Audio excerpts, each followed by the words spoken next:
प्रधानमंत्री आदरणीय नरेंद्र मोदी जी का आज जन्मदिन है।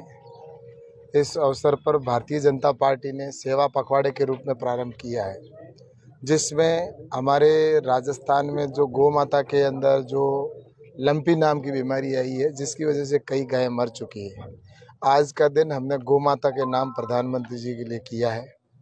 हम गौ माता की जो भी सेवा है उसको कर रहे हैं और इसको वैक्सीनेशन करने का भी काम हमने जैसलमेर से आज प्रारंभ किया है, क्योंकि गौ माता को वैक्सीनेशन करना बहुत ज़रूरी है। जिस तरह से कोरोना में हमने प्रत्येक व्यक्ति को किया था, वैसे ही गाय को भी हम वैक्सीनेट करें ताकि गाय हमारी बच सके।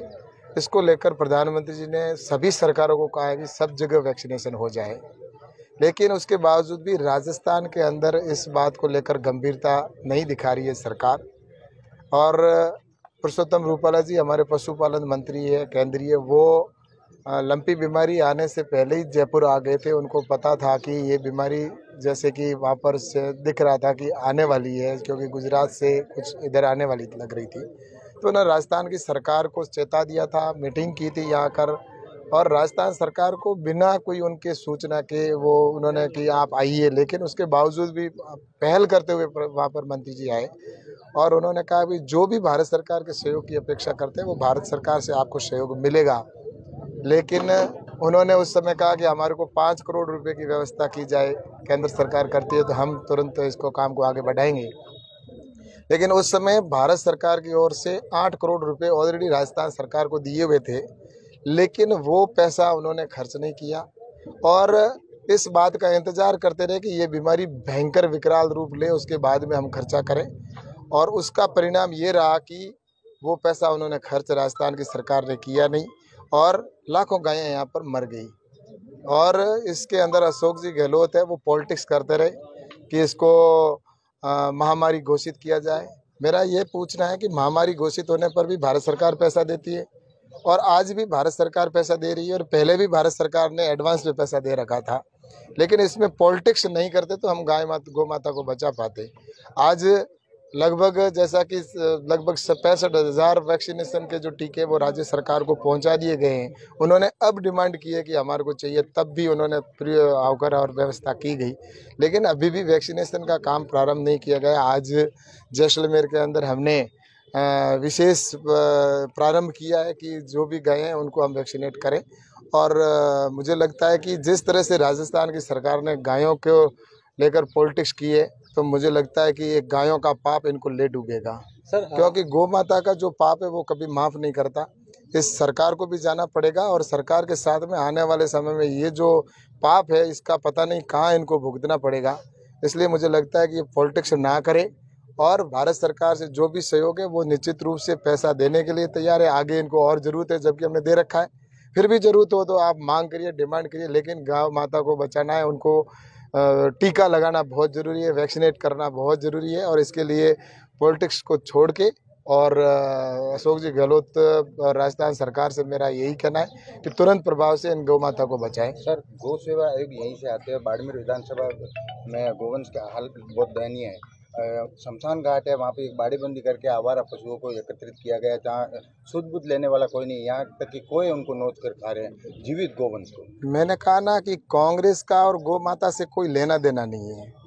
कांग्रेस के लोगों ने तो किसी से भी कभी कोई सरोकार नहीं रखा, इस देश को डुबाने का काम किया, देश के अंदर भ्रष्टाचार बढ़ाया और देश के अंदर गौ माता को आज इस तरह की बीमारी है उसके अंदर भी इन्होंने पॉलिटिक्स किए।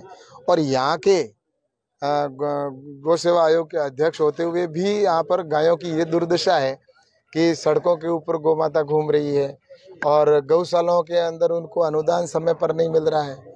और इस तरह से जो गायें अगर कहीं पर अगर कोई एक जगह एकत्रित की है तो उनकी सेवा नहीं हो रही है। आज देखा जाए तो उनको चारा समय पर नहीं मिल रहा है, उनको पानी नहीं मिल रहा है। और जहाँ एक तरफ भारत सरकार की तरफ से पूर्ण रूप से सहयोग है, क्योंकि भारत सरकार और नरेंद्र मोदी जी की सरकार हमेशा गौ सेवा के लिए और गायों के लिए तैयार रही है। और उन्होंने इसीलिए बजट का सबसे पहले प्रावधान किया कि किसी प्रकार की अगर गाय के सुविधा की आवश्यकता हो, गायों के लिए हो, तो भारत सरकार का बजट साल प्रारंभ होने से पहले पहुंच जाता है। लेकिन ये राजस्थान की सरकार की हठधर्मिता है और जिनका गायों से कोई सरोकार नहीं है और वो लोग यही चाहते हैं कि गायें के अंदर अगर ये इसका वैक्सीनेशन हो गया तो ये आगे जाके आरोप नरेंद्र मोदी जी पे कैसे लगाएंगे। और इन्होंने हर मुद्दे पर मोदी जी के ऊपर एक आरोप का लगाने का काम किया। उन्होंने हर योजना, कोई भी काम होता है तो मोदी जी के ऊपर थोपना चाहते हैं। कोरोना के अंदर भी उन्होंने मोदी जी के ऊपर थोपा, मजदूरों को लेकर भी केंद्र सरकार के ऊपर, और रेमडेसिविर इंजेक्शन था तब भी केंद्र सरकार। तो फिर राजस्थान की सरकार ने इनको जीता कर भेजा है क्या? इनको सिर्फ झुंझुना बजाने के लिए भेजा है क्या? उनको जनता के काम करने के लिए और जनता की उम्मीदों पर खरा उतरने के लिए जनता ने विश्वास दिलाया। लेकिन अब जनता ऊब चुकी है उनसे पूर्ण रूप से, क्योंकि हर जगह पर वो फेल हो चुके हैं और जनता बस 1 साल का इंतजार कर रही है कि कब चुनाव आए और कब इनको इनसे मुक्ति मिले। सर, आप जिस क्षेत्र से आते हैं, बाड़मेर जैसलमेर की बात करें तो यहाँ पर गायों की क्या स्थिति है? क्योंकि शिव विधायक अमीन खान उन्होंने आज ही बयान दिया है कि हमारे क्षेत्र में कोई बीमारी नहीं है, गायें सब सही है। नहीं, उनको लगता है कि गायें सही है, क्योंकि गाय से अगर उनका संबंध होता तो उनके आंखों में आंसू आते हैं। गाय की दुर्दशा देखकर अगर सामने वो जब तड़पती है ना, तब देखते हैं तो हमारे आंखों में आंसू आते हैं।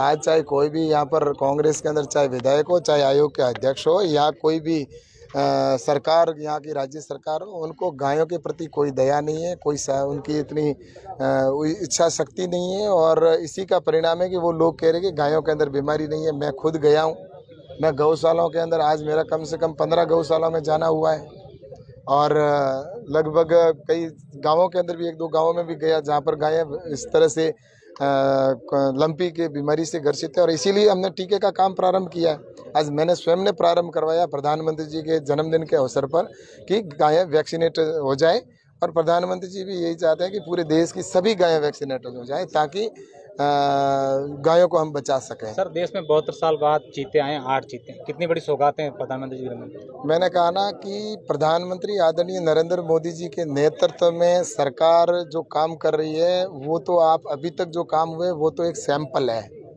आज चाहे धारा 370 का हटना हो, भगवान श्री राम का मंदिर हो, 3 तलाक हो, सीए का कानून हो, या ये तो सिर्फ एक शुरुआत है। अभी अभी आप देखते जाइए कि भारत की संस्कृति और जो हमारी सभ्यता और हमारे जो दूसरे देशों के अंदर जो हमारे संस्कृति के जो निशान हैं उनको लाना, और जो आज़ादी के इस गुलामी के दौर के जो हमारे यहाँ पर उनके चिन्ह हैं, उनको किस तरह से हम गुलामी के प्रतीकों को हटा सकें, गुलामी को प्रतीकों को भी हटाने का काम करेंगे।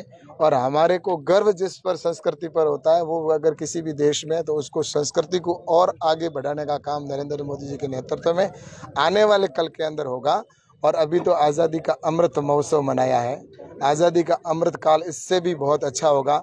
और जब हम 100 साल मनाएंगे उस समय हमारा भारत विकासशील नहीं, विकसित देश होगा, और तब प्रत्येक युवा और प्रत्येक वर्ग के अंदर खुशी का एक संचार होगा। आज भारत की प्रतिष्ठा बढ़ी है। आज प्रधानमंत्री जी आदरणीय नरेंद्र मोदी जी विश्व के सबसे चर्चित सर्वे के अंदर आया कि सबसे चर्चित और पॉपुलर व्यक्ति अगर कोई व्यक्ति है तो वो देश के प्रधानमंत्री आदरणीय नरेंद्र मोदी जी है।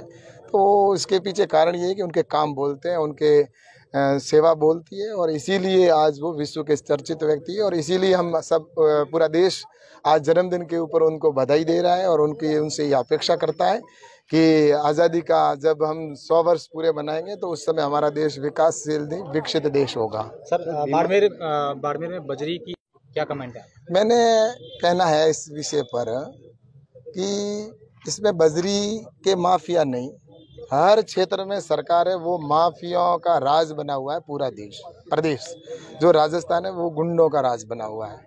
इस राजस्थान के अंदर चाहे आप भू माफिया हो तो स्वतंत्र घूम रहे हैं, जमीनों पर कब्जा कर रहे हैं। आज खनन माफिया है वो पूरी तरह से लूटने में लगे हुए हैं। बजरी माफिया है जो पूरे इस तरह से गुंडे के रूप में उनको बाजार में खुले छोड़ रखा है। कोई व्यक्ति अगर बजरी लाने के लिए भी वहाँ चला जाता है तो उसकी ये पता नहीं रहता है कि वो वापस जिंदा आएगा कि नहीं आएगा। पुलिस साथ में खड़ी रहकर उन गुंडों को छूट दे रखी है, मार रही है, और प्रतिदिन एक्सीडेंट हो रहे हैं, उनके ऊपर हमले हो रहे हैं, जानलेवा हमला, कई लोग मर चुके हैं। तो इस तरह से मुझे लगता है कि इसमें पूरी तरह से राज्य सरकार इन्वॉल्व है और गुंडों को छूट दे रखी है और भ्रष्टाचार का अड्डा बना हुआ है। और इन बजरी माफियाओं का पूरा ठेठ यहाँ के विधायक से लेकर मंत्री से लेकर और मुख्यमंत्री तक मिले हुए हैं। और उसी की वजह से हम सभी इनको अधिकारियों को कहते हैं कि इस तरह से ये गुंडे यहाँ पर लोगों को मार रहे हैं, लेकिन उसके बावजूद भी वो कहते हैं कि हमारे को ऊपर से आदेश है कि इनको खुले घूमने दो और ये जो करे वो करने दो। तो ये अधिकारियों को भी मुझे लगता है कि इस तरह से पूरे सिस्टम से बना हुआ भ्रष्टाचार का अड्डा बना हुआ है राजस्थान। ऐसा आलम मैंने पहले कभी नहीं देखा। आज हर आदमी असुरक्षित महसूस करता है, हमारी बहन बेटियां अपने आप को असुरक्षित करती है। ऐसा प्रदेश जो एक क्राइम का अड्डा बन चुका है, यहाँ पर इस प्रदेश में इतने कभी अपने आप को आदमी ने असुरक्षित महसूस नहीं किया। एक समय बिहार के अंदर और यूपी के अंदर गुंडा राज हुआ करता था, लेकिन आज बिहार और यूपी के अंदर देखा जाए तो यूपी के अंदर जो योगी जी की सरकार के अंदर गुंडों का समाप्त होते जा रहे हैं, लेकिन आज राजस्थान के अंदर गुंडों को पनपाने का काम है वो राज्य सरकार कर रही है, अशोक जी गहलोत की सरकार। राहुल गांधी भारत जोड़ो यात्रा कर रहे हैं। ऐसा है कि राहुल गांधी जी शायद अपने इतिहास को भूल गए, उनको अपने परिवार का इतिहास पढ़ना चाहिए। इस देश को तोड़ने का काम किसने किया था? इस देश को तोड़ने का काम जवाहरलाल नेहरू जी ने किया था, जो उनके कौन लगते हैं रिश्ता पूरा सारा देश जानता है। जवाहरलाल जी नेहरू जी चाहते थे कि मैं प्रधानमंत्री बनूं और जिन्ना चाहता था कि मैं देश का प्रधानमंत्री बनूं, और दोनों प्रधानमंत्री बनने की चाहत में उन्होंने भारत माता के दो टुकड़े किए। एक जाकर पाकिस्तान में प्रधानमंत्री बना और एक हिंदुस्तान में प्रधानमंत्री बना। उन्होंने प्राथमिकता रखी अपना व्यक्तिवाद और व्यक्तित्व को कि मैं पहले हूँ, व्यक्ति प्राथमिकता में। और भारतीय जनता पार्टी के लिए व्यक्ति प्राथमिकता में नहीं है, देश प्राथमिकता में है।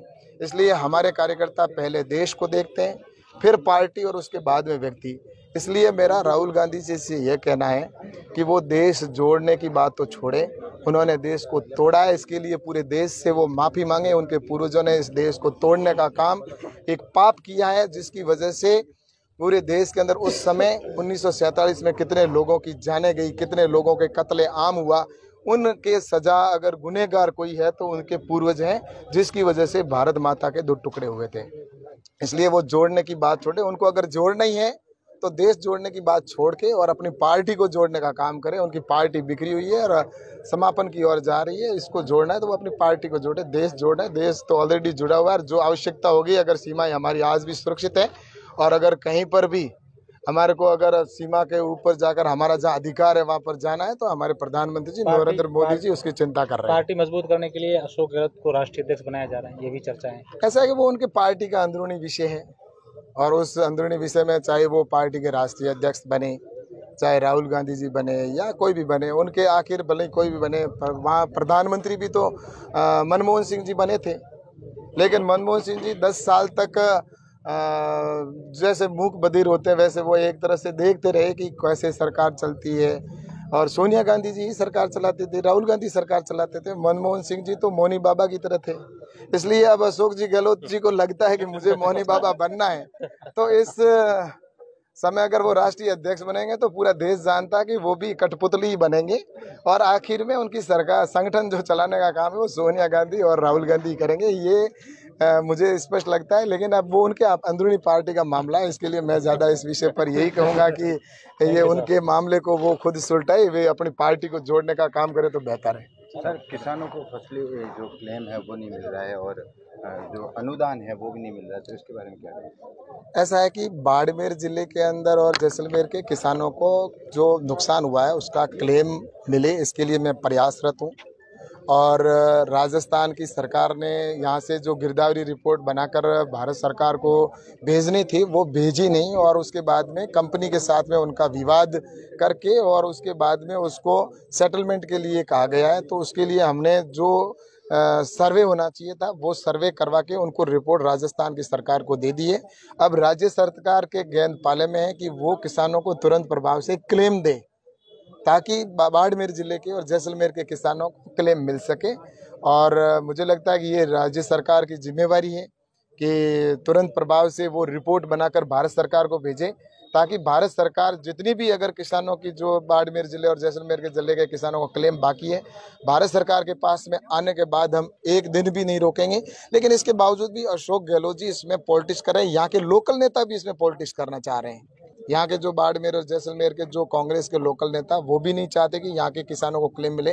लेकिन मैं कह देना चाहता हूँ कि बाड़मेर और जैसलमेर के किसानों को जो भी क्लेम होगा 1-1 रुपया मैं क्लेम दिलाऊंगा। ये चाहे कितने भी प्रयास कर ले, ये चाहे यहाँ पर फाइल को जयपुर में रोक ले, उसके बावजूद भी इनका जो भी क्लेम होगा उसको क्लेम भी दिलाएंगे और ब्याज सहित मेरे किसानों को मैं क्लेम दिलाऊंगा।